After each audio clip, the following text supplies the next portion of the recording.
रक्षिता जब अपनी माँ को पूरी बात बता रही थी तब उसकी बॉडी लैंग्वेज बहुत ही अलग हो गई थी, जिसे उसकी माँ अक्षरा ने नोटिस भी किया था। रक्षिता के हाव भाव देखकर अक्षरा को इस बात का शक हो गया था कि रक्षिता उससे जरूर कुछ छुपा रही थी। इसी बात को जानने के लिए अक्षरा ने रक्षिता से कहा, मुझे पता है कि तुम मुझसे झूठ नहीं बोल पाती हो, तो क्यों बेकार की कोशिश करती हो? अगर ये सोने के सिक्के तुम्हें सच में हवेली से ही मिले हैं, तो इस बात को बताते वक्त तुम्हारे चेहरे पर ये घबराहट क्यों? अपनी माँ की बात सुनते ही रक्षिता थोड़ी देर के लिए उन्हें ताकती रही। फिर अचानक से उसने खुद को नॉर्मल किया और कहा, मैं वही कह रही हूँ माँ जो सच है। भला मैं क्यों इस बारे में झूठ बोलने लगी? मैंने आपको वही सब बताया है जो मेरे साथ हुआ। इस बार रक्षिता ने अपनी बात पूरे कॉन्फिडेंस से कही थी, इसलिए अक्षरा ने और ज्यादा उससे इस बारे में सवाल नहीं किया कि तभी रक्षिता की बहन राशि और उसका भाई रोहन दौड़ते हुए आए और रक्षिता के गले से लिपट गए।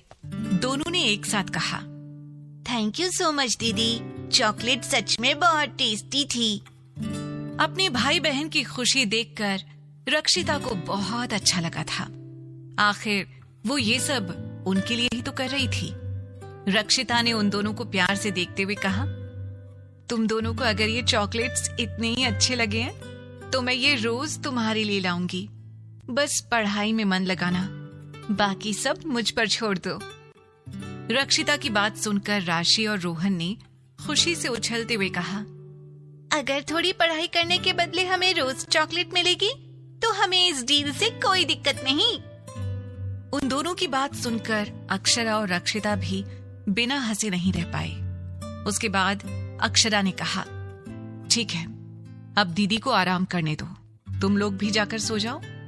राशि और रोहन ये सुनते ही कमरे से बाहर चले गए।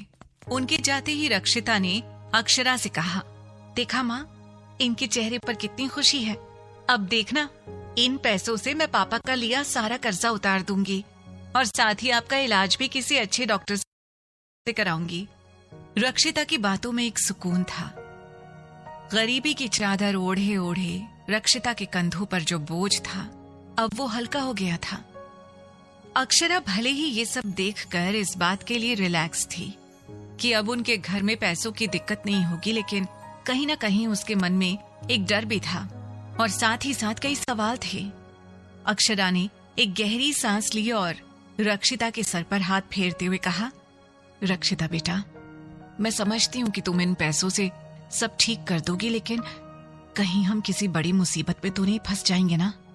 अपनी माँ की बात सुनकर रक्षिता ने थोड़ा चिढ़ते हुए कहा, माँ, आज का दिन कितनी खुशी का दिन है और आप हैं कि ये सब मनहूस बातें कर रही हैं। हाथ में जब पैसा हो तो बड़ी से बड़ी मुसीबत भी छोटी नजर आती है। और फिर मैंने कहीं कोई चोरी डकैती तो नहीं की है जो मैं इस बात के लिए डरूं। अक्षरा को अब तक ये बात तो समझ आ चुकी थी कि ये सोने के सिक्के रक्षिता को सच में उस हवेली से ही मिले हैं। बस उसे डर था तो इस बात का कि कहीं कुछ और तो ऐसा नहीं हुआ जो रक्षिता उसे ना बता रही हो। अक्षरा आगे कोई बात कहने को हुई कि तभी रक्षिता ने अक्षरा का हाथ अपने हाथ में लिया और बड़े प्यार से उसे समझाते हुए कहा, माँ, आपकी कसम, मैं कोई ऐसा काम नहीं कर रही हूँ जिससे आपको या हमारी फैमिली को कोई नुकसान हो। ये सोने के सिक्के जरूर दादी ने हमारे लिए वहां रखे होंगे जो इस बुरे वक्त में मेरे हाथ लग गए। आपको मुझ पर विश्वास करना होगा माँ। रक्षिता की बात सुनकर अक्षरा मुस्कुरा दी। अब उसे सच में रक्षिता की बात पर यकीन हो गया था। अक्षरा ने अपनी जिंदगी में बहुत कुछ देखा था जिसकी वजह से वो किसी भी बात पर जल्दी घबरा जाती थी। रक्षिता को जब इस बात की तसल्ली हो गई कि उसकी माँ ने उसकी बातों पर विश्वास कर लिया है तो उसने अपनी माँ से कहा, माँ, अब अगर आपकी तहकीकात पूरी हो गई हो तो क्या मुझे कुछ खाने को मिल सकता है? मेरे पेट में चूहे कूद रहे हैं। रक्षिता ने जब भोली सी शक्ल बनाकर ये बात कही तो अक्षरा तुरंत उठ गई और कहा, ठीक है, मैं खाना गर्म करती हूँ, तू जल्दी से चेंज करके आ जा। इतना कहकर अक्षरा किचन में चली गई। अक्षरा के जाने के बाद रक्षिता ने एक गहरी सांस ली। रक्षिता बहुत टायर्ड फील कर रही थी। इस वजह से उसने सोने से पहले शावर लेने का फैसला किया। वो टॉवल लेकर वॉशरूम में चली गई। वॉशरूम में घुसते ही उसे हवेली का वॉशरूम याद आ गया। वो वॉशरूम उसके इस छोटे से घर के वॉशरूम से कई गुना बड़ा था। उसने बाल्टी में पानी भरने के लिए पानी का नल खोल दिया और वो पानी के बहते हुई आवाज को सुनती हुई उसके पास बैठ गई। वो अपनी इस माली हालत से निकलने के ख्वाब सजाने लगी कि एक दिन उसके पास ढेर सारा पैसा होगा। उन पैसों से वो अपनी माँ का इलाज कराएगी, उस हवेली की मरम्मत कराएगी, अपने छोटे भाई बहन को अच्छे से स्कूल में पढ़ाएगी। आज उसके पास भले ही गिने चुने कपड़े ही हों, पर एक दिन उसके पास ढेर सारे कपड़े होंगे। वो भी दूसरों की तरह कपड़े बदल बदल कर पहना करेगी और उसकी अपनी खुद की कार होगी जिससे वो जहां चाहे वहां घूम सकेगी। अपनी खुद की कंपनी होगी जिसकी मालकिन वो खुद होगी, जिसके नीचे कितने सारे एम्प्लॉयज होंगे। वो सबको लीड करेगी। अपनी इस ख्याली दुनिया के ताने बाने बुनते रक्षिता किसी सपने में डूब गई थी। उसकी नींद तब टूटी जब पानी बाल्टी से भरकर नीचे जमीन पर गिरने लगा और उसे महसूस हुआ कि जैसे उसका पैर पानी में डूब रहा हो। वो चौंक कर जाग गई। उसने तुरंत नल को बंद किया और नहाने लगी। पहली बार ठंडा पानी बदन पर पड़ते ही वो सिहर उठी, लेकिन इस कांपने में जो उसके बदन में करंट दौड़ा उससे रक्षिता को काफी अच्छा लगा। उसके बाद वो लगातार खुद पर पानी डालने लगी। वो ऐसा तब तक करती रही जब तक कि उसकी सांसें नहीं फूल गईं। उसने नहाने के बाद खुद के बदन को टॉवल में लपेटा और वॉशरूम से बाहर आ गई। अपने कमरे में घुसते ही उसकी नजर बेड पर रखे अपने मोबाइल पर पड़ी जो वाइब्रेट हो रहा था। उसने आगे बढ़कर स्क्रीन पर नाम पढ़ा। मोबाइल स्क्रीन पर आकाश राणा लिखा हुआ आ रहा था।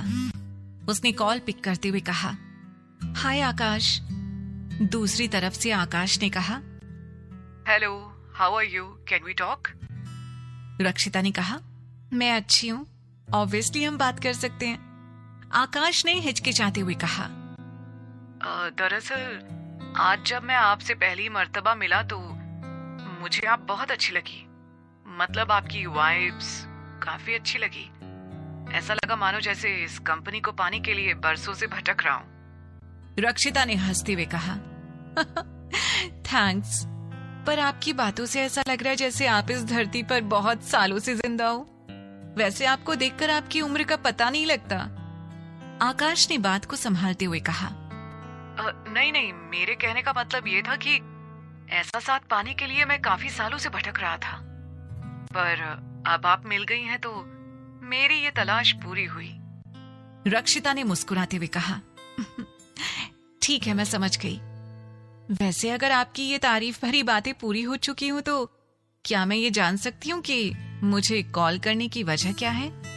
आकाश ने हिचकिचाते हुए कहा, वो दरअसल बात यह है कि मेरा एक दोस्त है जिसने इस शहर से थोड़ी दूरी पर एक फार्म हाउस बनाया है जो बहुत ही सुंदर है। मेरे सारे दोस्त वहां पार्टी करने के लिए जा रहे हैं, तो मैंने सोचा कि तुमसे पूछ लेता हूँ, क्या तुम मेरे साथ चलना चाहोगी? आकाश ने जैसे ही अपनी बात खत्म की वैसे ही रक्षिता ने जवाब दिया, सॉरी यार आकाश, मैं तो नहीं आ पाऊंगी। मुझे इस वीक में बहुत सारे जरूरी काम करने हैं। नेक्स्ट टाइम पक्का आऊंगी अगर कोई प्लान बनता है। आकाश ने रक्षिता का जवाब सुनते ही एक गहरी सांस ली।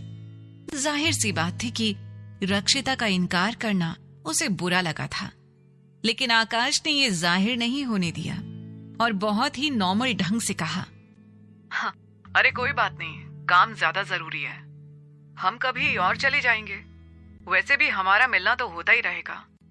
आकाश की आखिरी वाली लाइन सुनकर रक्षिता को थोड़ा अजीब तो लगा, लेकिन उसने ज्यादा गौर नहीं किया और जमाई लेने का नाटक करते हुए कहा, ठीक है, फिलहाल तो मुझे अभी नींद आ रही है, मैं बाद में बात करती हूँ, बाय, गुड नाइट। इतना कहकर रक्षिता ने तुरंत कॉल कट कर दी और अक्षरा के पास किचन में आ गई। माँ, खाना लगा दिया?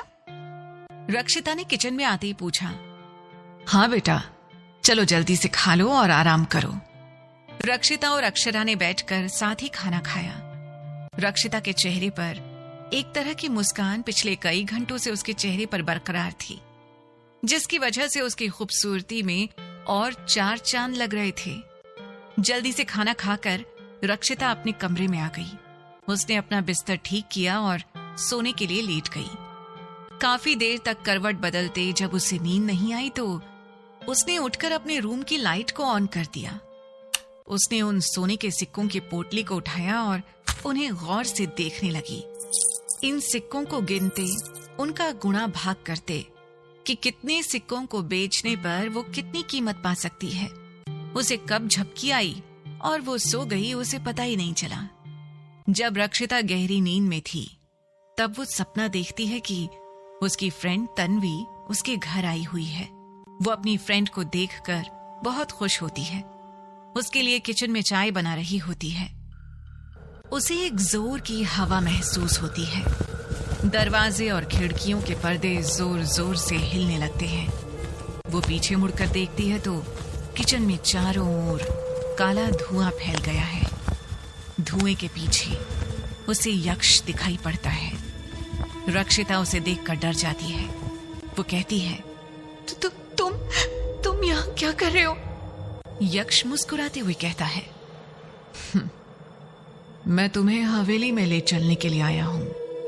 ये हमारा टाइम हमें साथ में स्पेंड करना है। रक्षिता डर जाती है। वो कहती है, मैं तुम्हारे साथ कहीं नहीं जा सकती। अभी मेरी फ्रेंड आई हुई है, मैं उसके साथ रहूंगी। यक्ष मुस्कुराते हुए कहता है, देखो, तुम्हें पैसों की जरूरत थी और मैंने तुम्हें सिक्कों से भरा एक थैला दिया।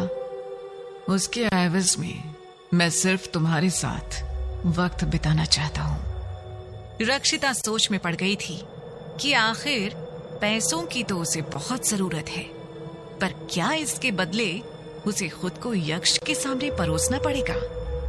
वो इस बात से ही डर जाती है। वो कहती है, नहीं, मैं ऐसा बिल्कुल नहीं कर सकती।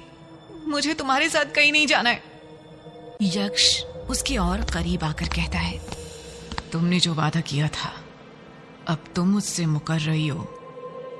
रक्षिता को जैसे कुछ समझ में ही ना आया हो। वो पूछती है, कैसा वादा? यक्ष कहता है, शायद तुम भूल गई कि तुमने मुझसे कहा था कि तुम मेरे साथ रात गुजारोगी। रक्षिता कांपने लगती है। क्या? मुझे तुम्हारे साथ हर रोज ऐसा करना पड़ेगा? यक्ष मुस्कुराते हुए कहता है, हाँ,